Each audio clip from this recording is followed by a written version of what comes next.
What if I told you that these are the worst junkies in reggae history? From Ninjaman, whose decade-long addiction derailed his career before he ended up in prison for killing someone, to Baby Wayne, whose struggles with crack led to multiple arrests and ultimately cut his life short. Here are the 10 worst junkies in reggae history. Dennis Brown. Dennis Brown was a Jamaican reggae singer, a true legend in the world of music. His journey began when he was just a child. At only 11 years old, he was already recording songs, and over the years, he would go on to release more than 75 albums. He became one of the biggest stars of lovers rock, a soft and romantic style of reggae. Even Bob Marley, the most famous reggae artist of all time, called Dennis his favorite singer and gave him the title the Crown Prince of Reggae. But despite his talent, Dennis Brown never became the king. His love for music was strong, but so was his struggle with addiction. His musical journey started early. At just 9 years old, he was called a boy wonder and stood on a beer crate to reach the microphone while performing with Byron Lee and the Dragonaires, one of Jamaica's biggest bands. By 12, he was already a seasoned performer. Following in Bob Marley's footsteps, he recorded at Studio One, the famous Jamaican record label. In just 2 days, he recorded 2 albums. No Man is an Island and If I Follow My Heart. In 1972, his career took a big step forward. Producer Joe Gibbs invited him to record an album, and from that session came the song Money in My Pocket. It was a hit in the UK, making Dennis a star outside Jamaica. Another version of the song, recorded with Big Youth, became even more popular and topped the Jamaican charts. He followed it with Westbound Train, which became the biggest Jamaican hit of 1973. That same year, a local magazine named him Jamaica's best male singer. But behind the success, there was a struggle. Rumors about his addiction use followed him everywhere. Some said he used crack openly, even backstage at concerts. Dennis denied that the substance controlled his life, but he distanced himself from those who disapproved of his habits. His brother, Leroy Clark, insisted that he had never seen Dennis use any substance, saying Dennis was a private man who kept his problems to himself. By the late 1990s, his health was failing. His years of substance use had taken a toll, and he developed serious respiratory problems. In May 1999, after a tour in Brazil, he fell seriously ill and was diagnosed with pneumonia. A month later, on June 30th, he was rushed to a hospital in Kingston after suffering cardiac arrest. The next day, Dennis Brown passed away. The official cause of death was a collapsed lung. Gregory Isaacs. Gregory Isaacs was one of Jamaica's greatest reggae singers. His smooth, effortless voice earned him the nickname the Cool Ruler, and the New York Times once called him the most exquisite vocalist in reggae. But while his music brought him fame, his personal life was filled with struggles, especially with addiction. In 1982, Isaacs was arrested for having illegal guns and spent 6 months in prison. He claimed the weapons were only for protection, but this wasn't his first run-in with the law. In fact, it was his 27th arrest. By then, he had already started getting addicted to crack.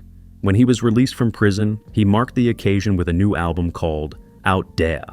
His substance use didn't just affect his personal life, it also damaged his voice. Over time, most of his teeth fell out, making it harder for him to sing the way he once did. Looking back on his addiction years later, Isaacs compared it to an expensive school. Despite his struggles, Isaacs kept making music. In 2008, he released Brand New Me, an album that critics loved. It was even nominated for a Grammy in 2010. A year later, he followed up with another album, My Kind of Lady. Fans were happy to see him still creating, but behind the scenes, his addiction continued. His wife, June Isaacs, later spoke about how she discovered his substance use by accident. At first, he hid it from his family, but over time, he stopped trying to hide it. She said, "He started to do it in the room with me, just lock up and smoke." She didn't know much about the substance then, and she felt helpless. June watched as the man she loved changed. His moods would swing wildly. One minute he was warm and loving. The next, he treated her like an enemy. She recalled those moments saying, "The paranoia was terrible, pride and all that."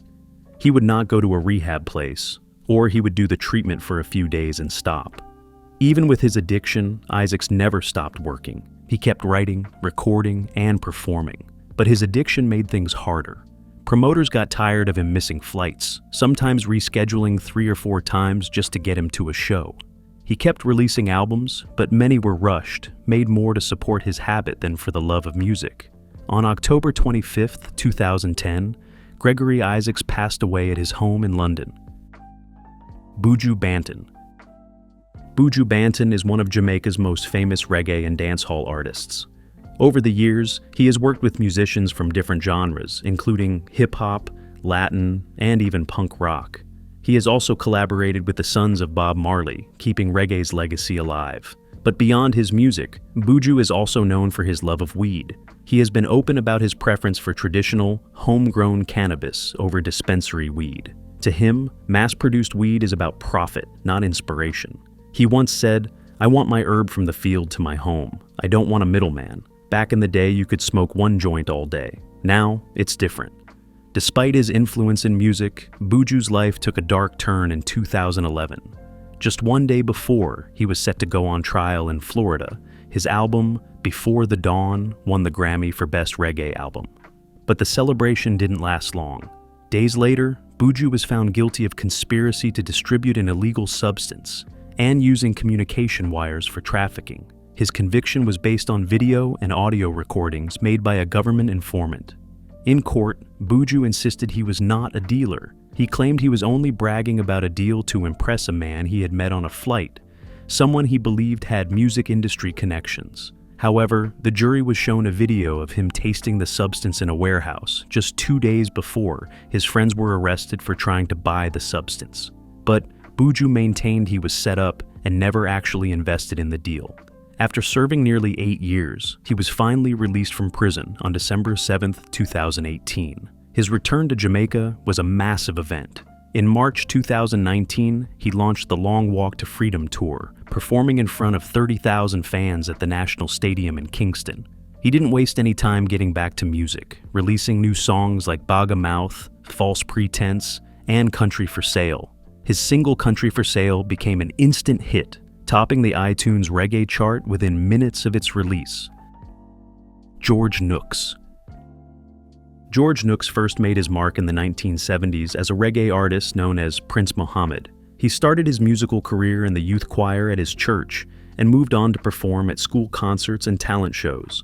After first recording professionally in 1974, Nooks first found success performing under the name Prince Muhammad as a DJ on disco mix tracks for producer Joe Gibbs, notably on Dennis Brown's 1978 hit Money in My Pocket and How Could I Leave, as well as Light Up Your Spliff for producer Prince Tony Robinson.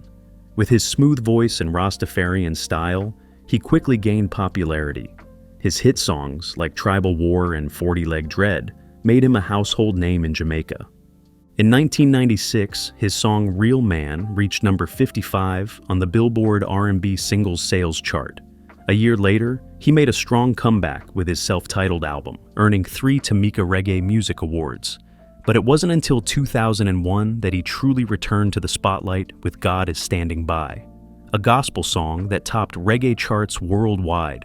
Since then, he remained a popular performer, known for his mix of reggae and gospel music. However, Nooks' life took a different turn in later years. In 2017, he was arrested in St. Andrew when police found a plastic bag with a white powdery substance in his Mercedes-Benz.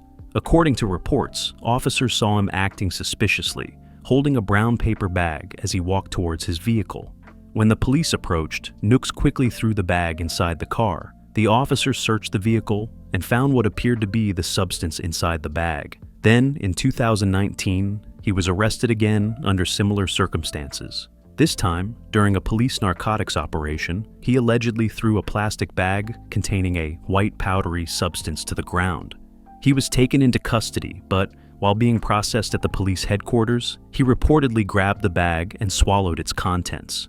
In 2020, the Director of Public Prosecutions formally charged him with possession of an illegal substance and attempting to obstruct justice.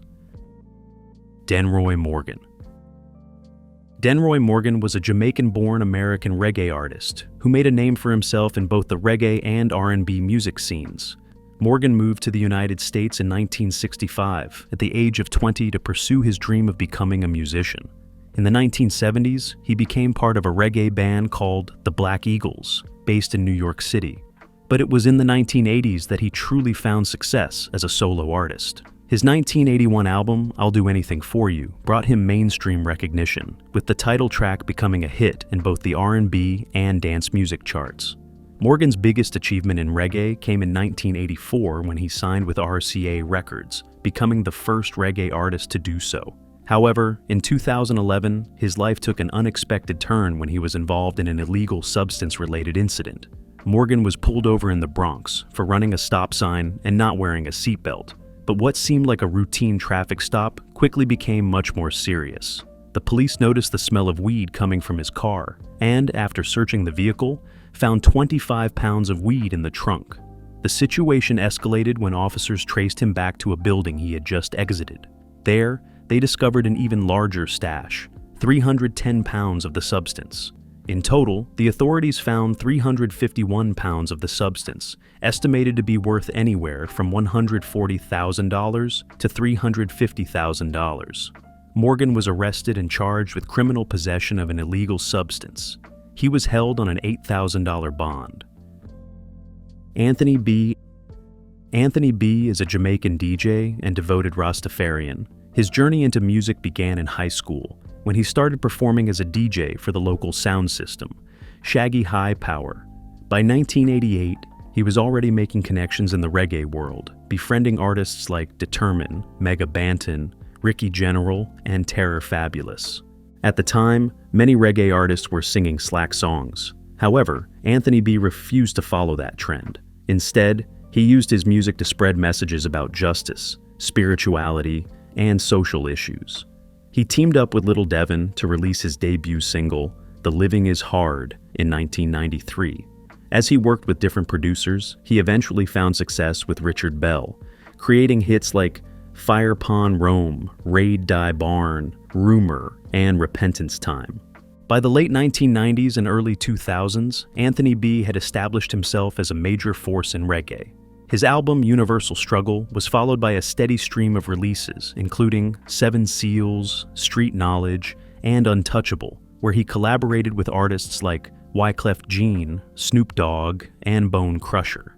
However, in January 2013, Anthony B ran into trouble while traveling in Georgia, USA. His tour bus was pulled over because of its tinted windows. During the search, police found a small amount of weed and rolling paper among the belongings of 3 band members. Although those individuals admitted that the weed was theirs and there were no illegal items found on Anthony B himself, the police still arrested everyone on the bus. Despite the small quantity of the weed, officers charged them with possession with intent to distribute.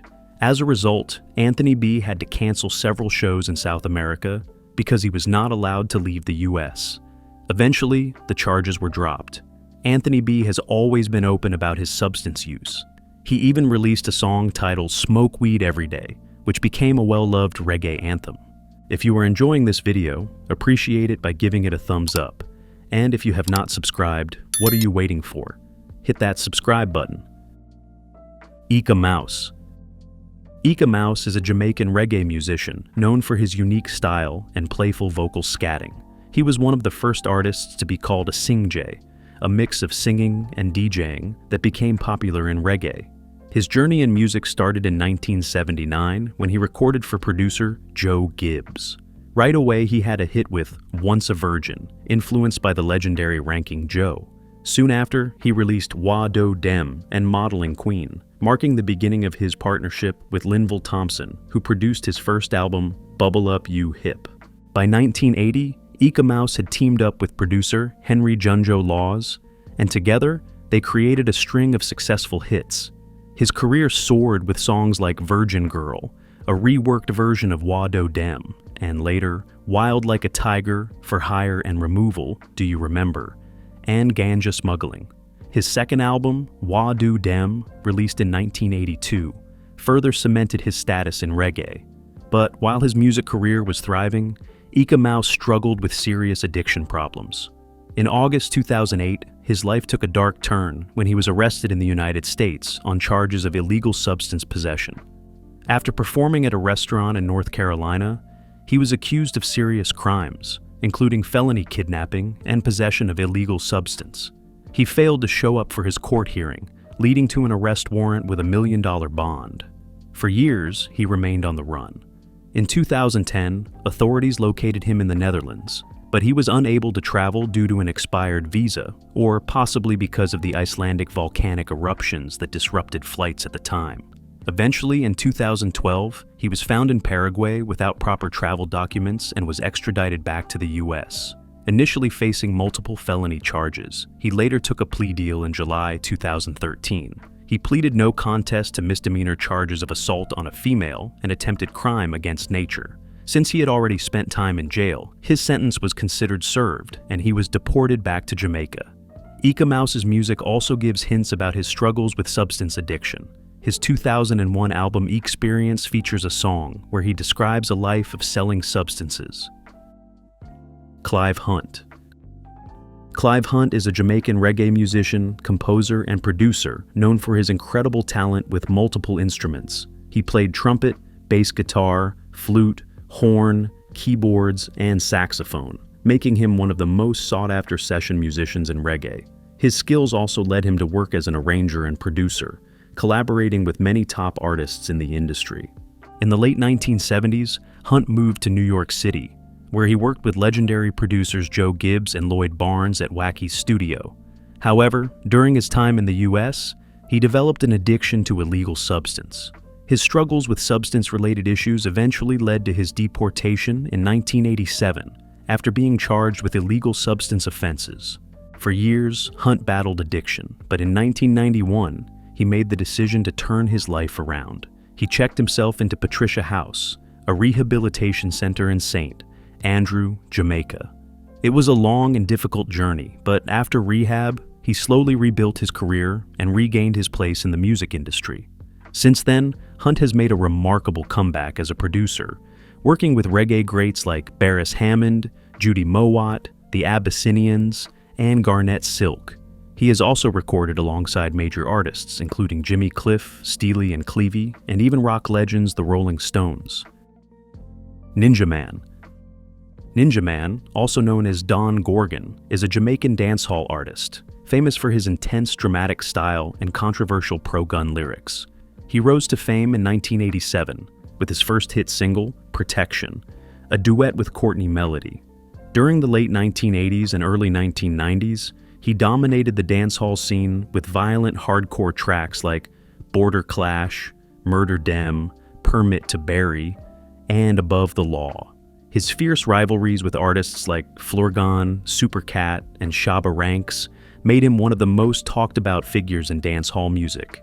However, as the 1990s progressed, people began criticizing Ninjaman for promoting violence in his music. This backlash led to fewer opportunities to perform and record new songs.